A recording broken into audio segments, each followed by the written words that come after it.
Hello, welcome back to the Music City Drive-In. My name's Eric, and I have the fortunate privilege to talk today about a documentary called Peter Case, A Million Miles Away. And I'm here with the director, Fred Parnes, with the co-editor, I believe, and producer, Jordan Krause, and Chris Seefried, music supervisor, for a documentary about music, an extremely... What's the word for it, gentlemen? How are you today? Doing great. Thanks for having us on the show. Thanks. We really appreciate you having us. Let me just make one point. Chris Seefried is one of the three producers. We produced it all together. So Chris and Jordan and myself, and Chris is the musical director as well as the music supervisor. So just so we're clear on what everybody's done. It's great to be here. We're really excited about the film and really excited to talk about it with you. You were saying that you had a lot of friends who would have a lot of questions for Peter. Yeah, well, they just know that my questions are going to be the wrong ones. I'm too young, you know? Like that's You're never too young to like music, right? I don't think so. And yeah, and there's something about this, about the Peter Case as a folk musician, as a rock star, as everything that he is, whatever that word is, that I think there's a big thing in this documentary about how, as a songwriter, he takes these things that have lasted generations into the modern day. And like, I'm so excited to hear from all of you. It's exciting that I have the whole team that produced this, just to talk about how did this project get started and what are your individual roles in putting it all together? Great. Well, we'll take that one at a time so you can get multi-perspective. For me, the short version is that way back in the beginning, before we had a topic or a team or a budget, Chris Seefried and I, good friends. Chris is a fantastic musician in his own right, performer, a producer, a writer, a composer, a band leader. And we really bonded over our obsession with music. We're both real, old school fanatics. And we had been able to work together on a couple of things. I was able to use a couple of his songs in the film that I was involved in, and also he composed cues for another film. But we really wanted to do something together. We were looking for, that special topic that really sort of, checked all the boxes for, really potential special film project.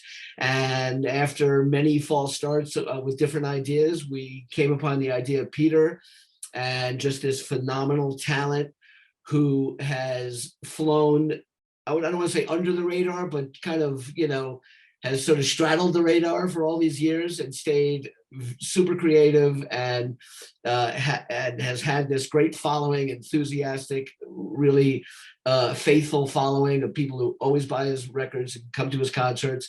And he's just a survivor in the very rough waters of the music business. And we knew that there was a special story there. And when we met him, we went up to Berkeley to meet him before a concert of his.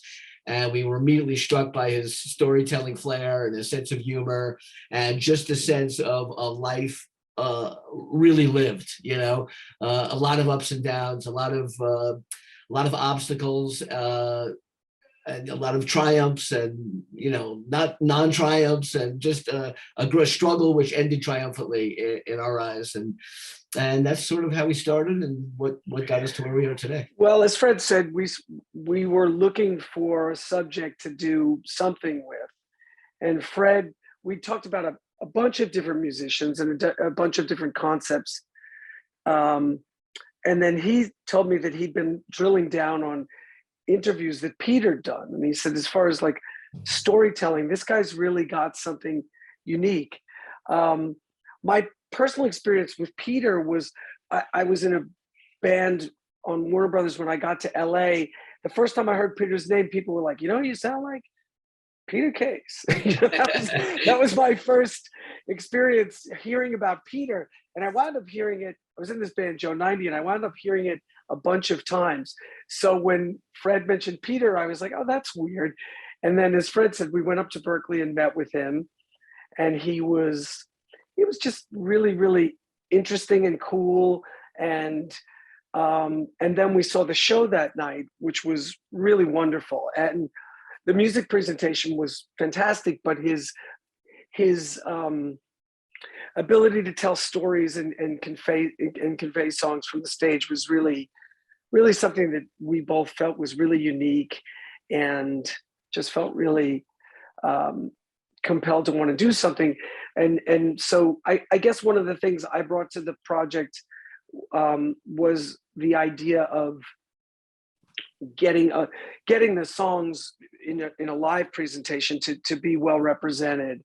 So we did do some set pieces in the movie where we could really control the environment, light them beautifully, mix them beautifully, so that we could present him in a live setting. So he's playing live, but we had sonic control and visual control, because we really wanted to represent him as we see him, as one of the greats, and we wanted the presentation to be that.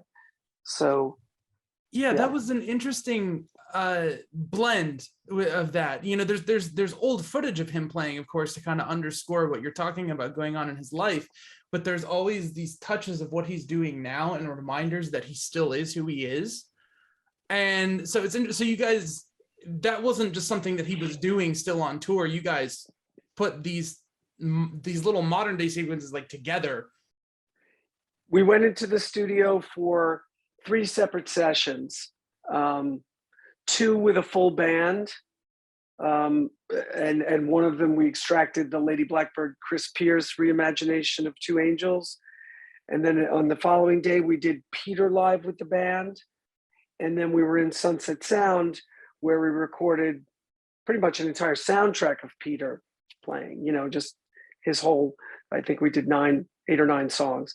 Yeah. And, of course, we're such ardent fans at this point. We were just like loving listening back and having the recordings and watching them, and, try to find places in the movie for them. Wow. All right. And Jordan. Yeah. So I came on board after Chris and Fred had come up with the concept and met with Peter and everything like that. I had worked with both of them on a previous project, and and they were talking with me about coming on and helping produce this. And I was not familiar with Peter. I knew a lot of those Americana indie artists kind of flying under the radar, and somehow I still never wasn't familiar with Peter. And then of course, as I joined and listened to the music and worked with Fred and Chris and went out and started getting these interviews, I'm like, oh, wow, there's a real story here, and there's a real legacy and imprint that that this guy's had and continues to have.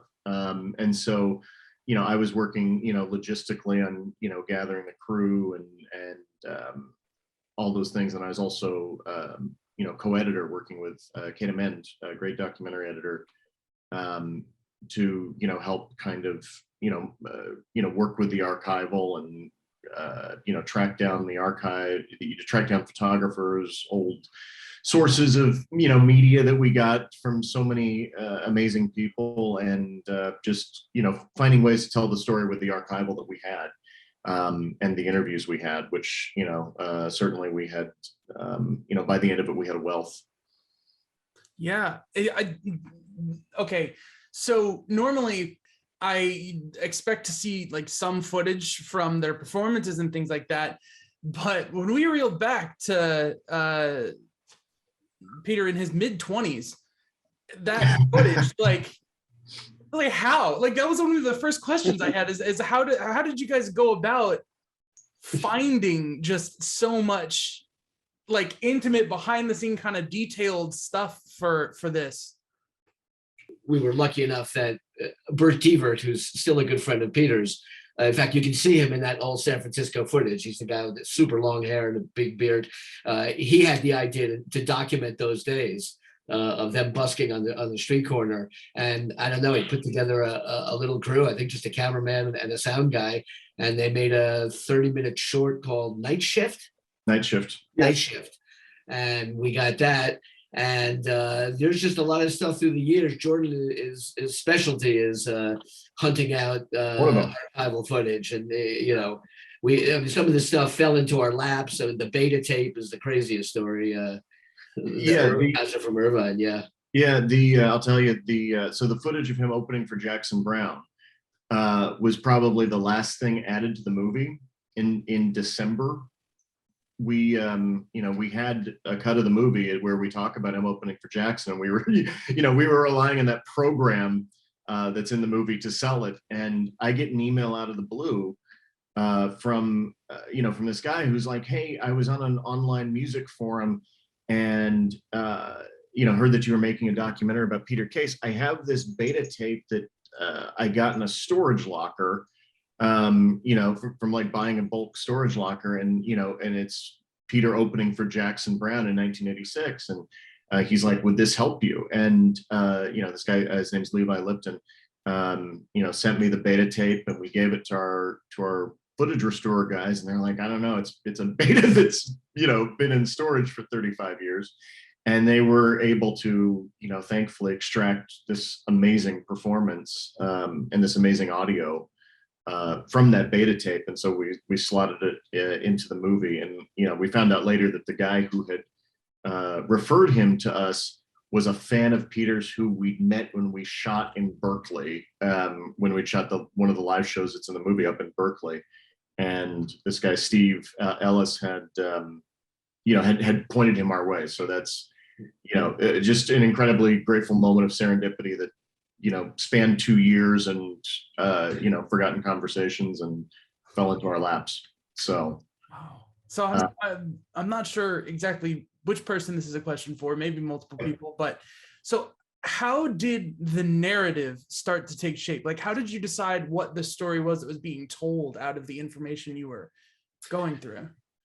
That's a great question. I like to think that when you're making a nonfiction film about an artist or about any figure, you go through that hunter-gatherer, part of the process where you just start gathering as much stuff as you can. I mean, with a non-scripted film, it's kind of like sculpting, because you're just like getting this, you're building up this big pile of clay and then trying to find the film within that stuff. So the mother of all interviews with Peter, one that we come back to many times in the film, it's like almost like a motif. He's at the table in his apartment in San Francisco. That was like a 6-hour conversation that we had fairly early in the process. But then we'd have follow-up conversations with him over the months, and we kept talking to other people, and a story just starts emerging. You start feeling a through line. And of course, we were like super gifted to have someone like Kate, who was just so great at structure and finding story. And, she really got us on a good path. And then, we all worked together to just keep going through the material, keep looking for story, keep looking for, movements and, moments that led to the next moment. And somehow just this life story kind of emerged. And then right in the middle of it, we had this studio session, which was really kind of galvanizing for us, because, that took us out of the, interview live performance thing and really put us in the studio where we could really, have just a complete audience with him, isolated in the studio doing what he does best. And then Chris did that incredible arrangement of Two Angels, where we brought in that phenomenal singer Lady Blackbird and Chris Pierce. And that, I think everything changed sort of. That was like right in the middle. And when we had that footage, we kind of felt like we had our, we kind of felt like we had the nugget of our story. Something about those performances really kind of propelled us through the second half.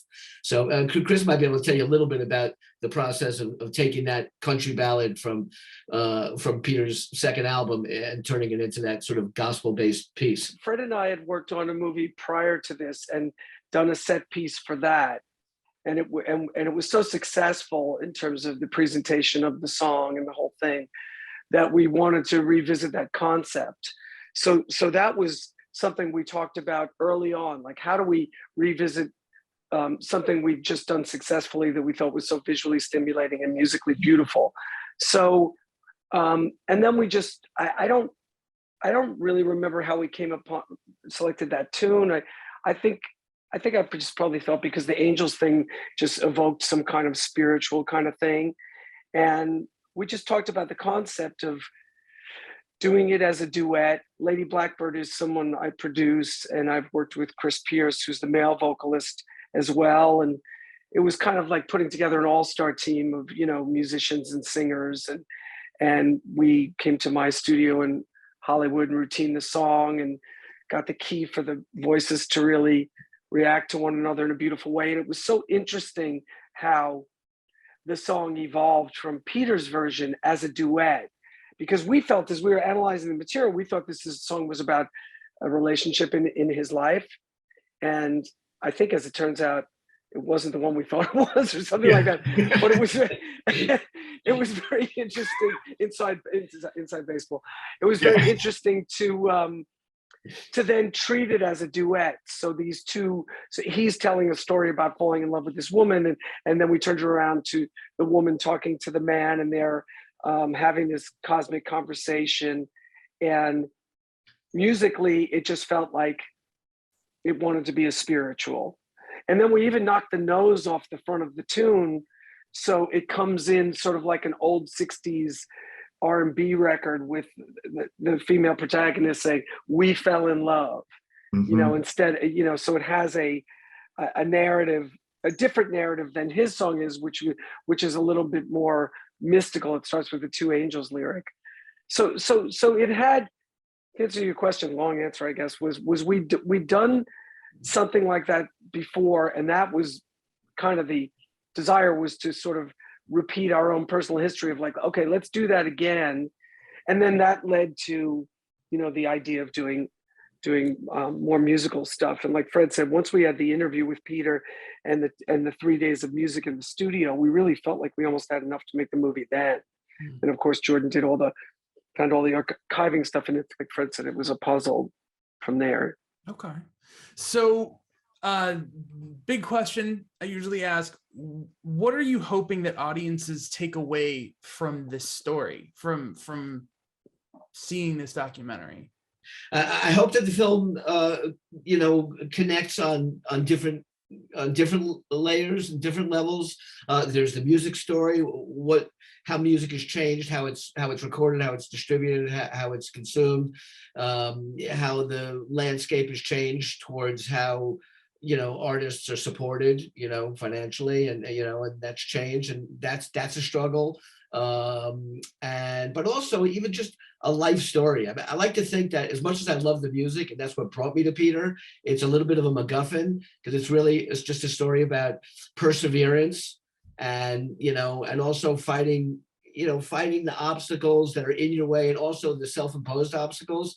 Because like he says, you know, when he was in the high air of the music business, when he was on Geffen Records, which is like, you know, big time business, and he had this inner street urchin that was still had trouble with authority, or just with, you know, the powers that be or something, and how he just had to kind of fight himself. Just take to yes survive for an answer. That's why our line is "take yes for an answer." Because it's a little ironic, because it's what David Geffen says to him, while he really wasn't as supportive as he might have been towards Peter's career. Anyway, there's two sides to every story, you know. But just the fact that he had to like fight through some of those conflicts, inner and outer conflicts, and now I feel like he's at a place of great creativity and great inner peace. So to me, I relate to that struggle a lot, you know, just how to stay alive if you're a creative person, or trying to be a creative person, how to stay alive and keep that alive and keep the flame burning with all the obstacles that you have to fight. So I think that's Chris. Well, one of the reasons why I was so devout about the set pieces was because we wanted to present him, you know, as a first class artist, talent wise, presentation wise, so people can really go away from this film saying, I got to check out that guy's, I love this song, I love this particular song, I love this moment, oh, I knew this song, I didn't realize it was this cat, you know, all that stuff. But there's so much wonderful music, there's so much quality music, particularly his solo career is so consistently great.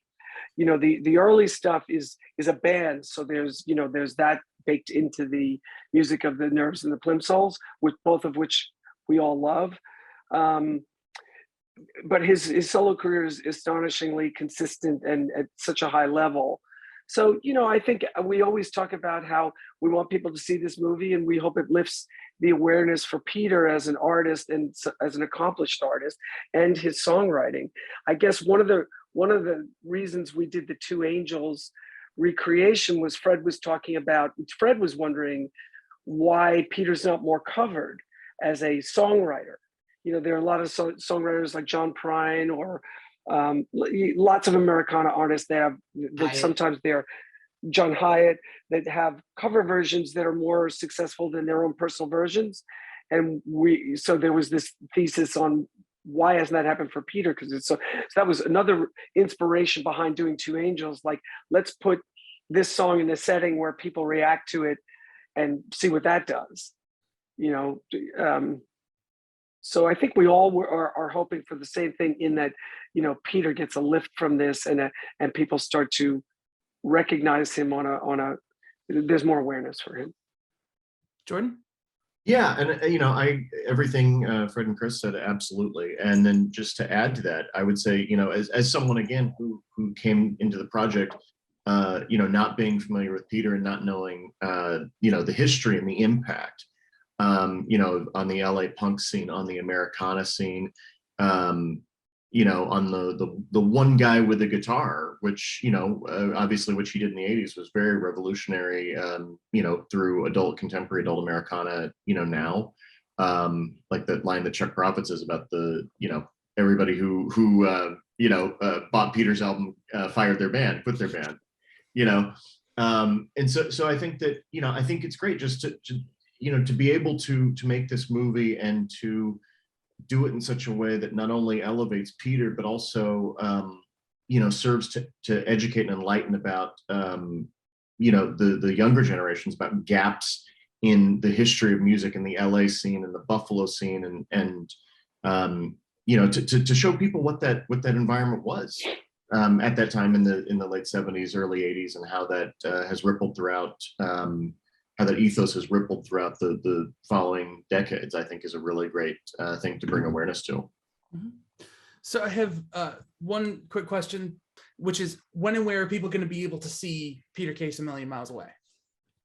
So we are still working on the distribution deal, but we'll be screening at the Santa Barbara International Film Festival, March 11th and 12th. Thank you guys so much, by the way, for coming on and speaking with me. And thank you so much for your time. And I hope you all have a great rest of your tour. And I hope people get a chance to see the documentary as soon as they can. And I do hope that this is a benefit for Peter Case. And I just wish him the best, and I wish you all the best. Thank you. Great. Well, thank you so much. Great question.